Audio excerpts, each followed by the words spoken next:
lidar. Então é muito bom você sair com a porta aberta e voltar com a porta aberta.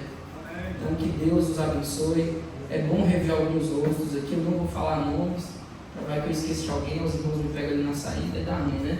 Mas que Deus os abençoe em Cristo Jesus. Eu quero trazer uma palavra ao seu coração. Abra sua Bíblia comigo em livro do Gênesis, capítulo de número 3. Livro do Gênesis, capítulo de número 3, a altura do versículo de número 15. Amém, meus queridos irmãos. Livro do Gênesis, capítulo de número 3, a altura do versículo 15.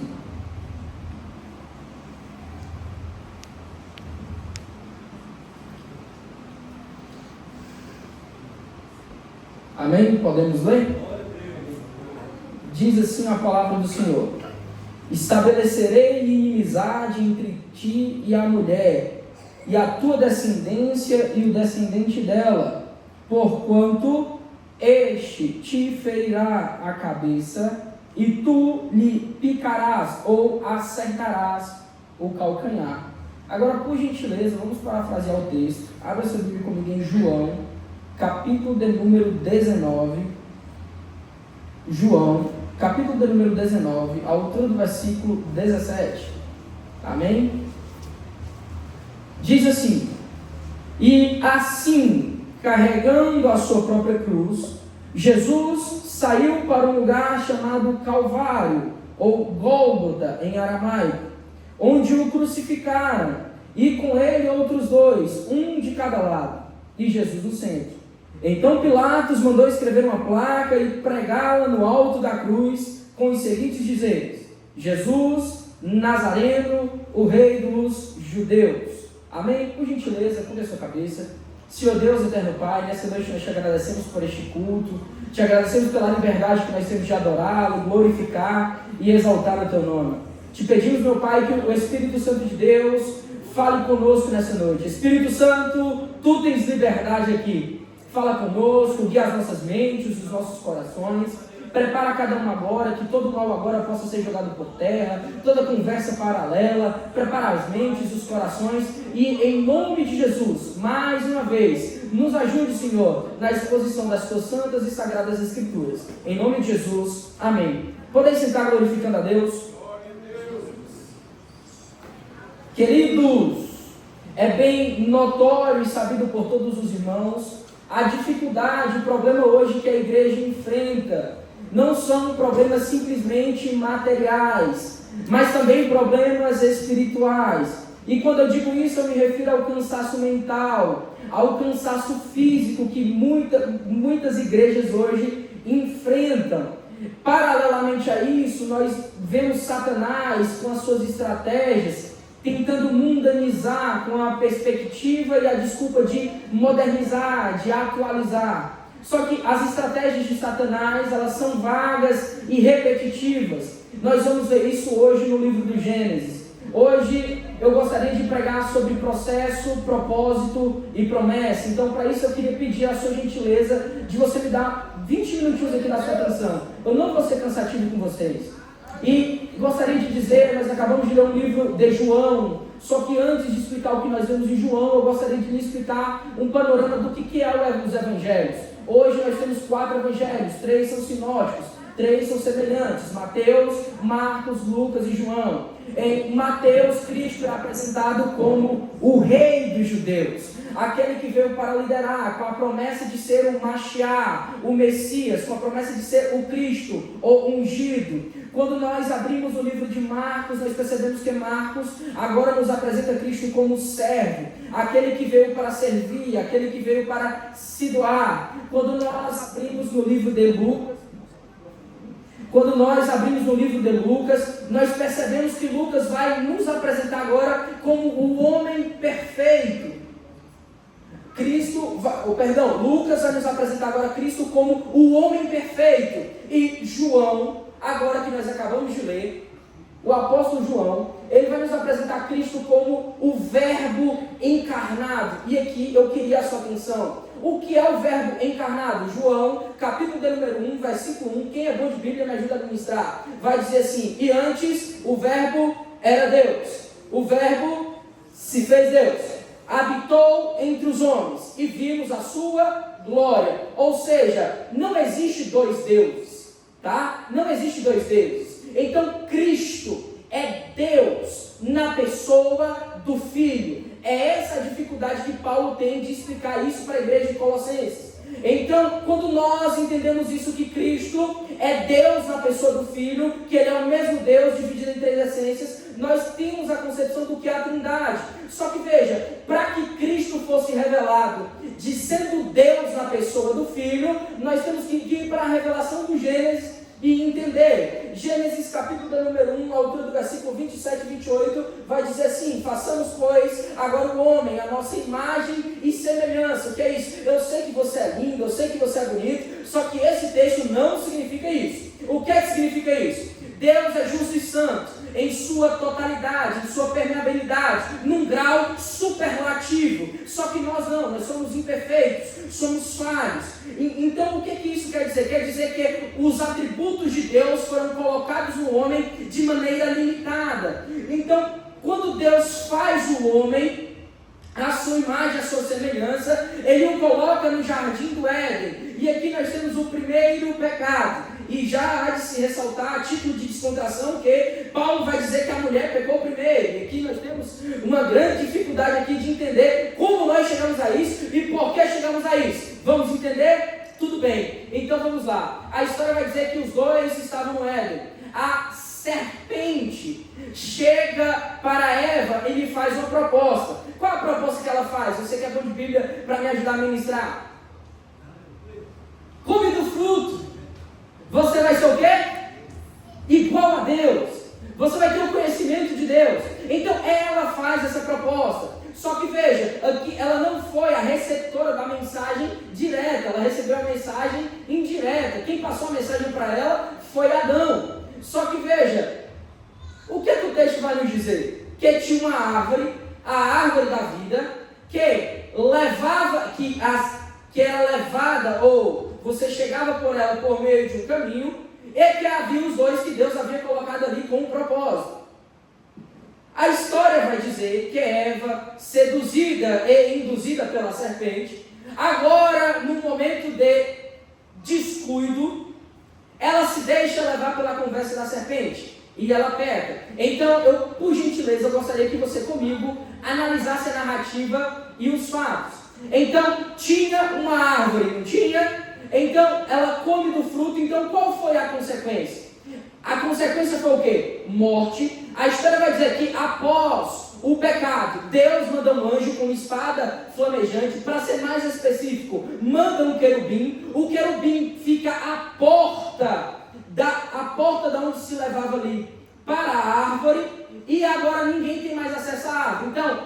Então o que teve no Éden, irmã deles? No Éden teve mentira, que gerou pecado, que gerou morte. Só que agora, irmão Diego, o próprio Cristo, revelado, vai dizer assim o seguinte: João, capítulo de número 14, versículo de número 6. Fiquem tranquilos, porque se o primeiro Adão trouxe pecado, caminho fechado e morte, levanta a mão que eu quero profetizar sobre a sua vida. Agora o segundo Cristo, ele veio dizendo o seguinte: eu sou o caminho, a verdade e a vida. Aonde o inimigo trouxe mentira, eu sou a verdade plena. Aonde o inimigo trouxe o caminho fechado, fiquem tranquilos, eu sou o caminho. E aonde ele trouxe morte, podem ficar tranquilos. João 11:25, aquele que crê em mim, ainda que estiver morto, viverá. Eu quero lhes dizer que a crucificação, ela nunca foi o propósito, ela foi o processo. Para lhe explicar isso, nós temos que nos remeter a Gênesis capítulo de número 3, à altura do versículo 15. O texto, Tiago, ele vai nos dizer assim: a descendência da mulher contenderá com a descendência da serpente. Fernando, não sei quem é a descendência. Vamos para o Gênesis. O livro do Gênesis vai nos relatar a descendência, preste atenção, em nome de Jesus.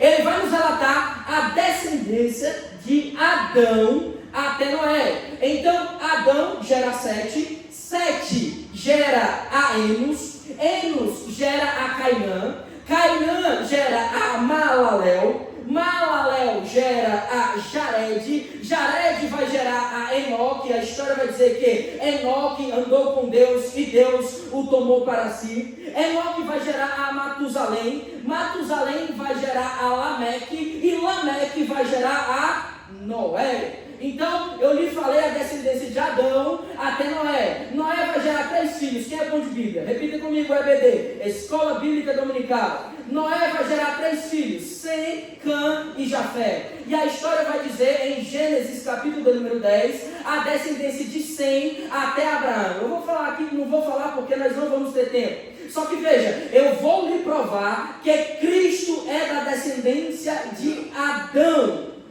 Preste atenção, no livro do Êxodo, a altura do capítulo 16, do versículo 5, vai dizer que Tiago, Deus, uma tentativa de trazer o povo para si, Deus manda o maná do céu, mas mesmo mandando o maná do céu, o povo ainda se lembrava do que era do Egito. O povo olhava para Moisés e dizia o seguinte: Moisés, eu sinto saudade da cebola. Moisés, eu sinto saudade do alho poró. Eu sinto saudade do Egito. Só que veja, analise comigo. O alho, cebola, ele dá da terra, dá um fruto que vem da terra, é um alimento terreno. Então, cada vez que o povo se alimentava do alimento terreno, eles estavam colocando o Egito para dentro. É isso que você faz quando você se sente atraído pelo mundo. É isso que você faz quando você se sente convergido a ir para o mundo. Você se alimenta do que é terreno. Só que Deus, numa tentativa de trazer o povo para si, o que é que ele faz? Ele utiliza as 10 pragas para tirar o povo do Egito. E para tirar o Egito de dentro do povo, o que é que Deus faz? Deus utiliza os 10 mandamentos.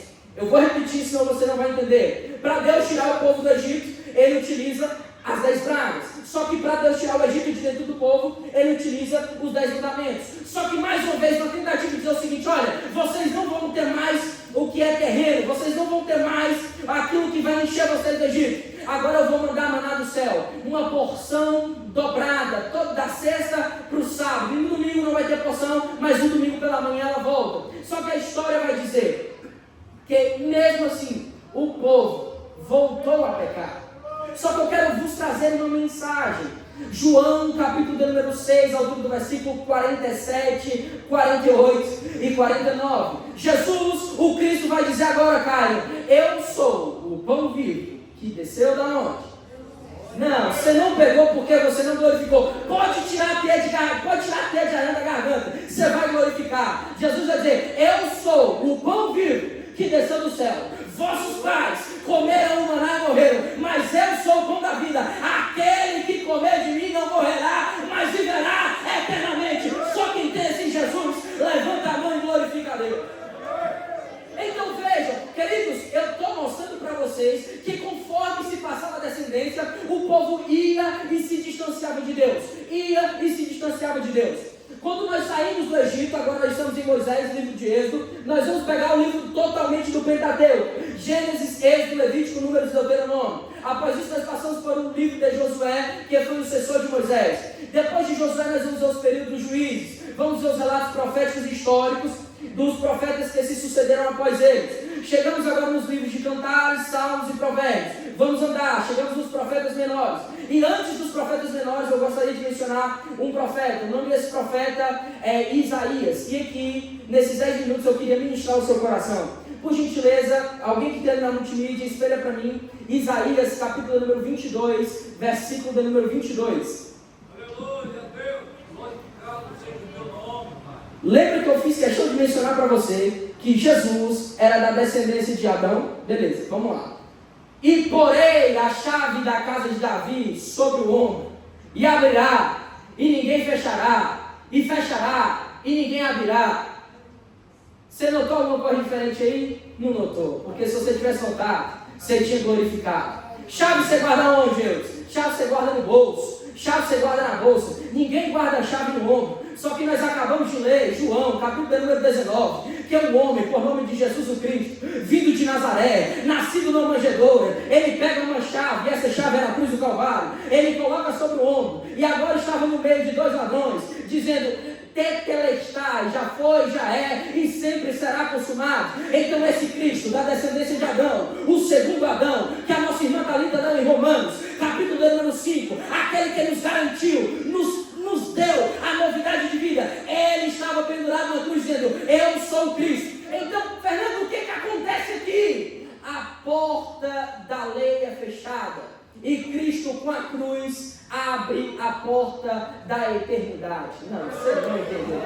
Cristo agora com a chave sobre os ombros, a chave da casa de Davi. Ele pega agora a porta da lei e fecha, porque ele disse, eu vim para cumprir a lei e os profetas, e agora ele pega a porta da eternidade e abre. Tanto é que ele diz, eu sou o bom pastor, eu sou a porta da salvação. Então é esse Cristo que está aqui nessa noite. Então repita comigo, crucificação, processo, salvação do homem, propósito, o Espírito Santo enche a igreja, promessa. Não, você não entendeu, eu vou repetir de novo. Deus faz o homem processo, Deus salva o homem propósito, Deus enche o homem do Espírito Santo promessa. Ah, você não entendeu, pastor, você não glorificou. Lembra de Davi? A história vai nos contar a história de Davi, um menino que amou mais a Deus e acabou ganhando o trono. E aí vai contar a história de Saul, que amou mais o trono e acabou perdendo a Deus. Só que a história vai dizer que Davi, quando estava matando o leão e o urso no campo,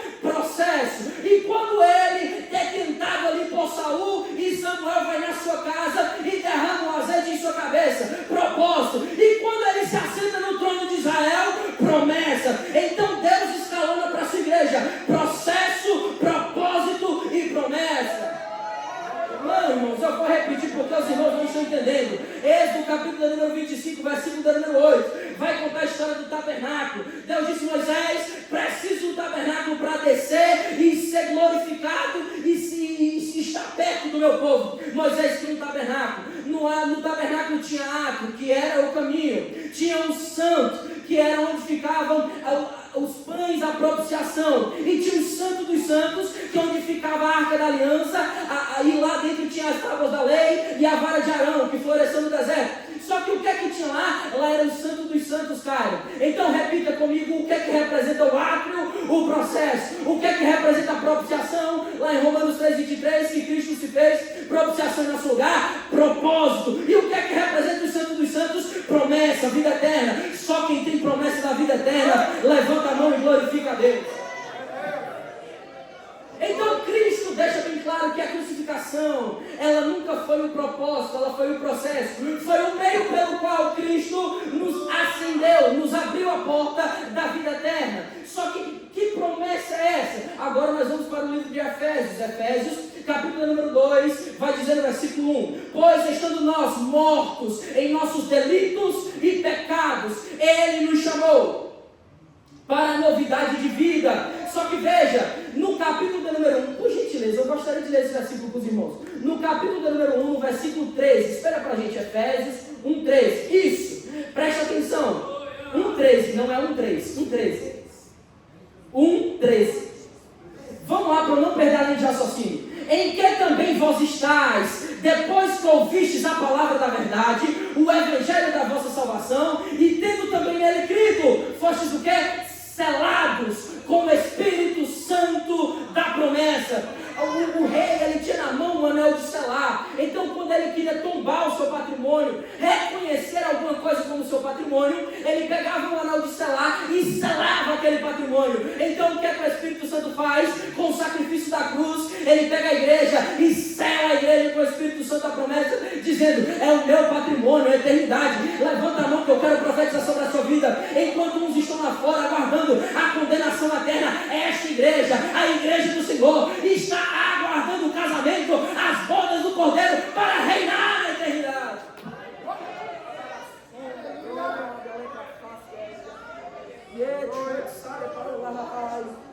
É esta igreja, meus queridos, essa igreja que Deus chamou. Só que, queridos, tem gente que acha que ser crente é muito fácil, porque é muito fácil ser crente quando quer e quando dá. E a história vai nos contar duas pessoas que fizeram duas ofertas diferentes.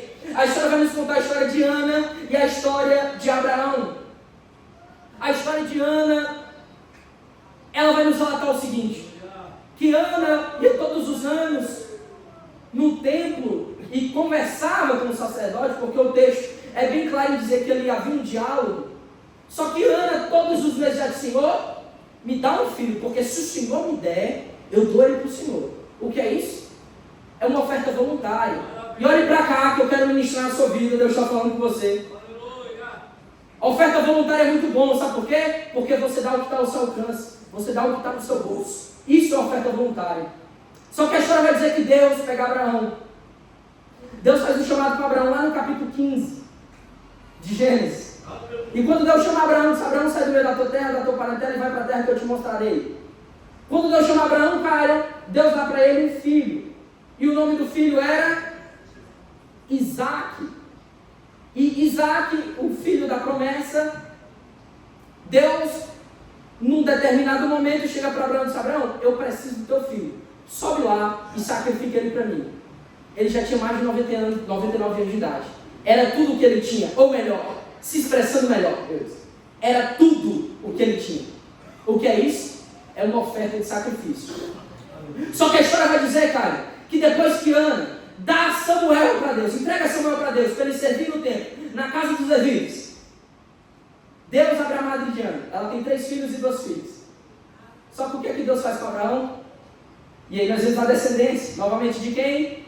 De Cristo, o Mashiach. O que é que Deus prometeu para Abraão? Abraão, sai para aqui para fora da tenda. Você que sabe contar, meu filho, então conta as estrelas. Ou melhor, olha para o chão, sabe contar a areia da terra, então começa a contar, que essa vai ser a tua descendência. É isso que acontece, que nós, enquanto igreja, ofertamos com sacrifício ao Senhor. Não com uma oferta voluntária, mas uma oferta de sacrifício. E Deus hoje requisita dessa igreja uma oferta de sacrifício.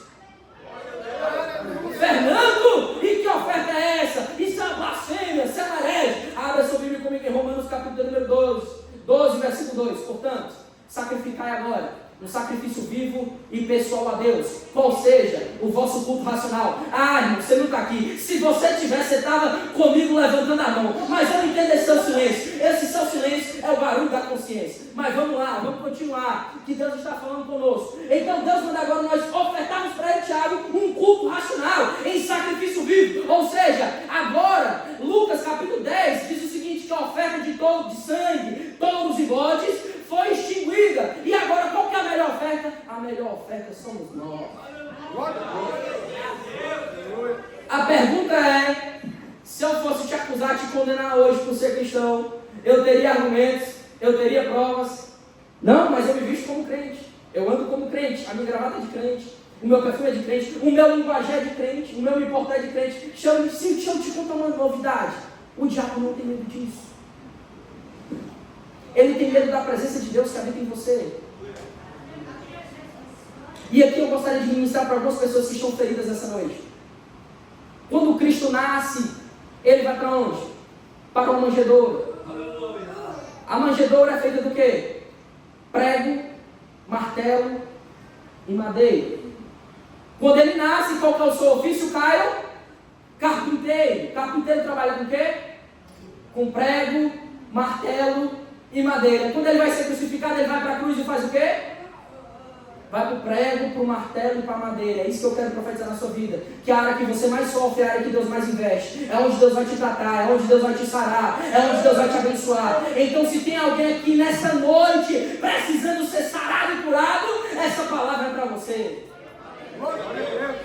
Quando eu cheguei aqui, nós vimos a palavra oficial. Na palavra oficial, o Tiago leu Efésios capítulo número 5 e ele frisou, repetiu o versículo número 14, que diz o seguinte: desperta, desperta tu que dormes, e Cristo, preste atenção, olhe para cá, Deus está falando com você, e Cristo te iluminará dentre os mortos. E eu tenho uma novidade para te contar. Que novidade é essa? Não é que Cristo tem um problema com os velórios, mas os velórios têm um problema com Cristo. Porque onde ele chega tem vida. A Bíblia vai citar 3 velórios que Cristo chega. Quais são? Me ajude aí. EBD, Escola Bíblica Dominical. Isso. A história vai nos contar o velório de Lázaro. Quando Cristo chega, o que acontece? Lázaro, sai para fora. A história vai nos contar sobre a filha de Jairo. Jairo, eu explano um pouco sobre ela. E a história vai nos contar sobre o filho da viúva de Naim.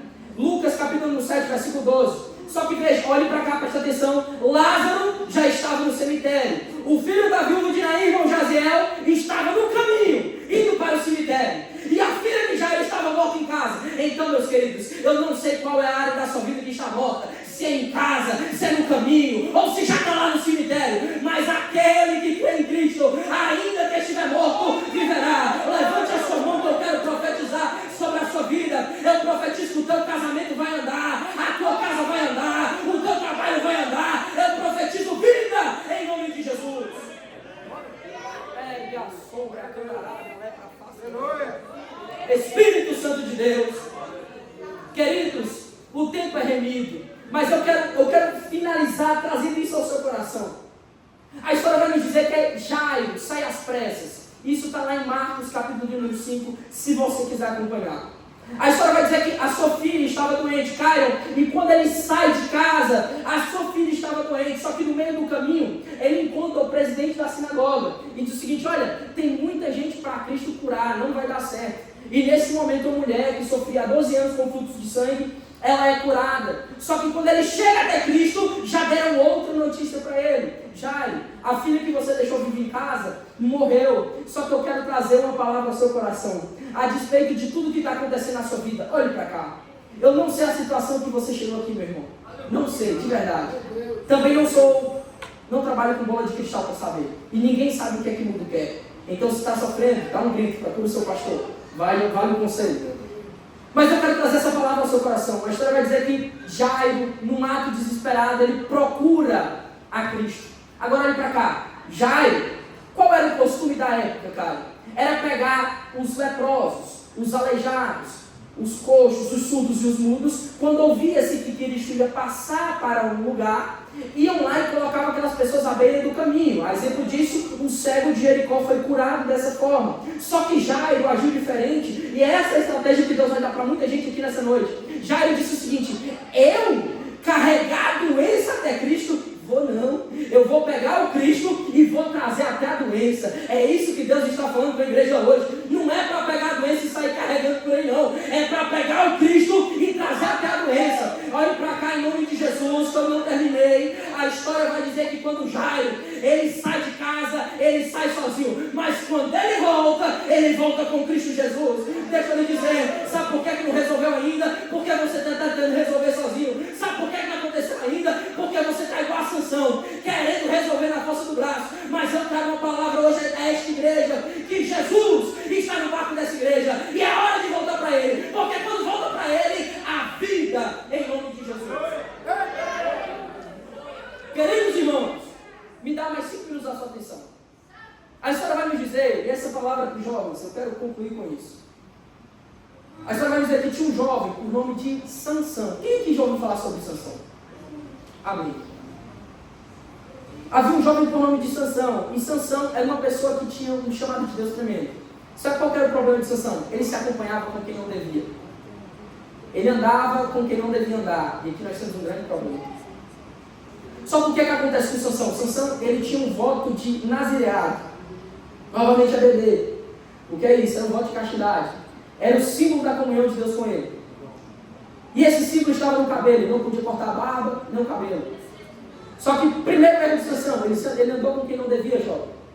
Andou com quem não devia. Escutou quem não devia andar. E eu já dei um exemplo para vocês aqui. Preste atenção. Mais do que você aprender a discernir algumas coisas, nós temos que aprender a ignorar algumas vozes. Como assim, Fernando? Lhe provo. Eva ouvia a voz da serpente lá no Éden e morreu. Lázaro ouvia a voz de Jesus lá no cemitério e ressuscitou. Está vendo o problema de ouvir quem não deve? E aí o que acontece? A história vai dizer que Sansão, ele primeiro perde. O que é que ele perde primeiro? Ele perde a visão. Juízes capítulo número 16. Dalila chama no chaveco, bota o ombro no colo e diz o seguinte: fala aí, conta o teu segredo. E aí ele tem os seus olhos curados. Primeiro ele perde a visão. Segundo, ele perde a comunhão. E terceiro, ele perde o cabelo. Então olha para cá. Sansão perdeu a comunhão, Sansão perdeu a visão e Sansão perdeu a força. E depois disso, ele perdeu tudo isso para saber saber que não se devia perder o propósito. Só que Deus levantou um homem por nome de João Batista. E esse João Batista, ele perdeu a cabeça, mas não perdeu o propósito. E eu quero profetizar que sobre esta igreja, Deus vai levantar uma geração de jovens que vão perder a cabeça, mas não vão perder o propósito. Deus vai levantar uma geração de jovens incorruptíveis que não temam nada senão a Deus e não enfrentem nada além do pecado.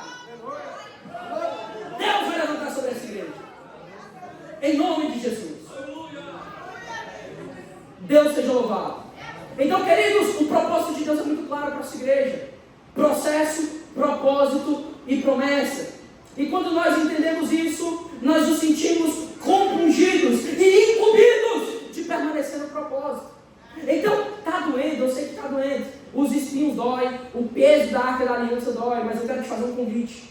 Você que está aí hoje, se sentindo cansado, Fernando, eu estou cansado, eu estou exausto, eu não aguento mais. Eu quero te chamar. Eu sei, pastor, que já deu meu horário, tá? Eu tenho 1 minuto ali ainda. Eu tenho 1 minuto ali ainda. Mas eu quero lhe convidar para participar da escola de Jesus. Jesus tem uma escola, irmão, vocês sabiam? Jesus vai dizer: olha, aprendei de mim, que sou manso e humilde. Deixa eu lhe contar um segredo. As matrículas estão abertas. Aí ele vai dizer: vinde a mim todos os que estão cansados e oprimidos. Deixa eu lhe dizer, sabe qual é o maior lugar nessa igreja? Não é o banco que você está sentado, não é a galeria que está lá no alto, não é o altar da igreja. O maior lugar dessa igreja chama-se aos pés de Jesus. Quando Jairo, preste atenção, olhe para cá, isso é profético para a sua vida. Irmã Francilda, quando Jairo se prostra aos pés de Jesus, a filha dele fica de pé e é curada. Então deixa eu lhe dizer, quer saber o segredo? É só se prostrar aos pés de Jesus. Enquanto você está prostrado aqui aos pés de Jesus, a sua família está de pé. Enquanto você está aqui prostrado aos pés de Jesus, o seu trabalho está de pé. Enquanto você está aqui prostrado aos pés de Jesus, a luta, a dificuldade, a circunstância adversa está caindo por terra, em nome de Jesus. Queridos, e eu quero concluir dizendo aos irmãos: não desanimem, fiquem firmes. Eu entendo que todos nós temos as nossas lutas, todos nós temos as nossas dificuldades. Eu acompanhei um casal esses dias na igreja. Eu, graças a Deus, e a minha esposa, nós também lideramos os jovens da igreja. Eu sou professor de teologia da igreja, hoje eu sou professor de escola dominical, ministro aula para 3 classes, então assim, nós acompanhamos muitas pessoas de perto. E eu conversando com uma pessoa, eu disse: Fernando, mas eu tenho tantos compromissos. Eu falei: esse é o problema, todo mundo tem compromisso. A diferença é que um é bem remunerado e o outro não. Mas deixa eu te falar, a questão da missão não é quando você entrega alguma coisa na mão de Deus, é quando você está entregue na mão de Deus. Lembra de Jonas? A missão de Jonas não era entregar alguma coisa para Deus, era ele estar entregue nas mãos de Deus. Então eu quero lhe fazer esse convite: se entregue na mão de Deus. Ah, Fernando, mas eu não sei como é que isso funciona, sabe? Porque tem gente que quer usar a Deus, manipular a Deus, e Deus não aceita ser usado nem manipulado. Então é por isso que nós devemos estar entregues nas mãos de Deus, todos os dias entregar a nossa família a Deus. E eu tenho certeza, querido, que a igreja romperá em fé, que a igreja vencerá em fé. Fernando, aonde que tu achou base bíblica para isso? 1 João, capítulo 5, versículo 4 e 5. Porque essa é a vitória que vence o mundo, a vossa fé. Meu tempo já passou, Deus abençoe os irmãos de Cristo Jesus. Tenha uma semana abençoada, de conquista, de vitória. Pastor, o senhor me permite fazer uma oração pela igreja? Queridos, por gentileza, entre no seu lugar, fique de pé. Eu quero ministrar uma oração pela sua vida. Aleluia! Eu não vou perguntar quem tem problema, senão eu vou levantar as 2 mãos, meus irmãos. Mas eu sei que você tem, e eu quero orar por você. E que essa luta que está te afligindo, esse problema que está tirando a sua paz, essa perturbação dentro do seu lar, ela vai cair por terra hoje, amém? Curve a sua cabeça em nome de Jesus. Senhor Deus, eterno Pai, eu oro por essa igreja nessa noite. Espírito Santo, não há barreiras intransponíveis para Ti, não há nada impossível para Ti em Tuas promessas. Espírito Santo, vai de encontro agora. Visita essa casa, visita essa família, visita esse familiar. Oh, Espírito Santo de Deus, nós clamamos ao Senhor. Nós nos prostramos na presença do Senhor e te pedimos, Deus, intervém agora. Espírito Santo de Deus, vença por nós agora. Eu ministro sobre a tua igreja, Senhor. Honra a fé dos teus servos. Ouve a oração dos teus servos. Espírito Santo, mantenha o teu povo de pé. Dá força, dá ânimo, dá vigor. Renova, revigora, restaura, restitui. Pelo poderoso nome de Jesus. Alcança o teu povo nessa noite. Meu Deus, que toda barreira levantada, tudo aquilo que se levantou contra o teu povo, em nome de Jesus, que possa cair. Meu Deus, todo levante de Satanás, eu ministro que a luz dissipa todas as trevas, em um poderoso nome de Jesus, que as trevas recuem diante do teu povo. Abre as portas para a tua igreja, vai na frente agora abrindo as portas, quebrando os grilhões, derrubando as algemas, em um poderoso nome de Jesus. Abençoa o teu povo, dá uma esperança para o teu povo, em nome de Jesus. Em nome